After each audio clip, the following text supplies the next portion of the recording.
you should wear a warning. It's dangerous.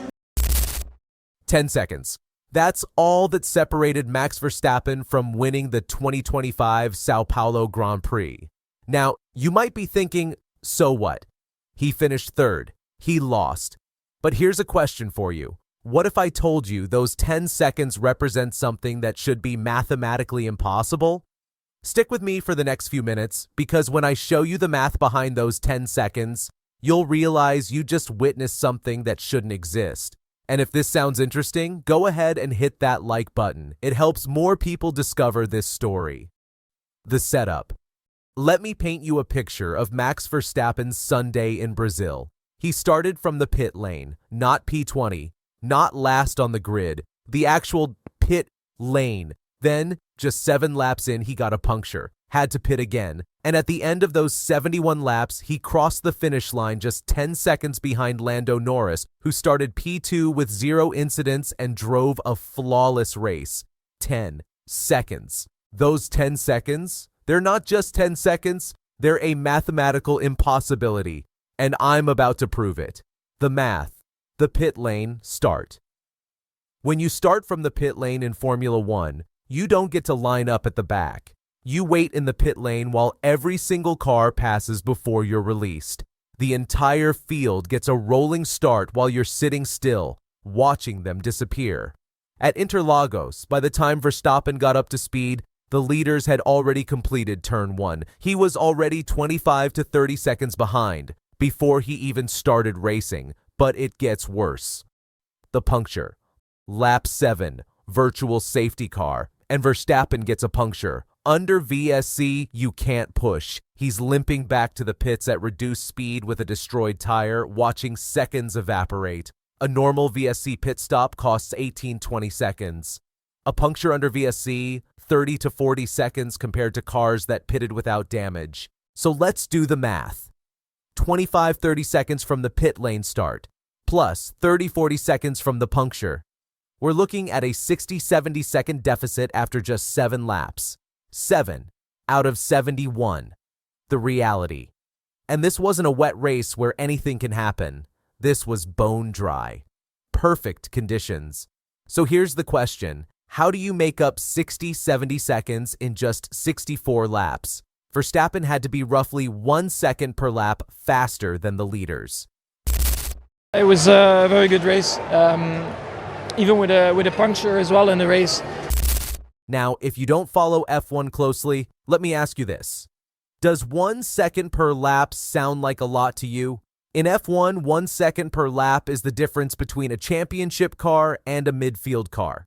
Between Mercedes and Williams. He needed to find that second on every lap while overtaking the entire field and not making a single mistake, in a car that Red Bull wasn't even happy with.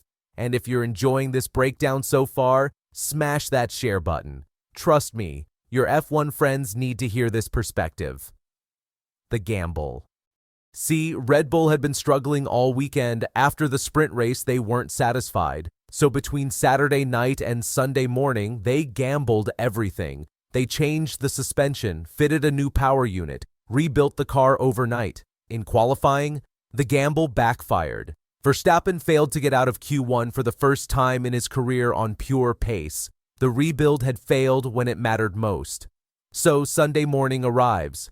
Verstappen is staring down a pit lane start in a car rebuilt on a hunch. A car that had just proven it didn't work. But here's where disaster transforms into something else entirely. The execution. Because that rebuilt car, it was alive. From lap 8 onwards, Verstappen put on a masterclass. Surgically precise. Finding overtaking opportunities where they shouldn't exist. Managing tires while pushing to the absolute limit. And he didn't make a single mistake. Not one. For 64 laps of maximum attack. By lap 30, he was in the points. By lap 50, challenging for the podium. By lap 65, hunting down P2. When he crossed the finish line, the gap to Norris, 10 seconds. From a 60-70 second deficit after lap 7 to 10 seconds at the checkered flag. He made up 50-60 seconds in 64 laps while overtaking the entire field. nearly a second per lap, exactly what the math said he needed, except nobody believed it was actually possible. The comparison. You might remember Brazil 2024. Verstappen started P17 in the rain and won. One of the greatest drives in F1 history. Red Bull's team principal said this drive was as sensational as last year. Last year, he had rain. The great equalizer, chaos, opportunities, mistakes from others. This year, bone dry, no mistakes from the leaders, no safety cars, no chaos to exploit, just pure, unforgiving racing. In the wet, gaps compress. Anything can happen. In the dry, physics is unforgiving. Time gaps are what they are. Verstappen turned a 60-second deficit into 10 seconds through sheer pace alone. No help, no luck, just a driver and a car that was good enough operating at the absolute ceiling of what's possible.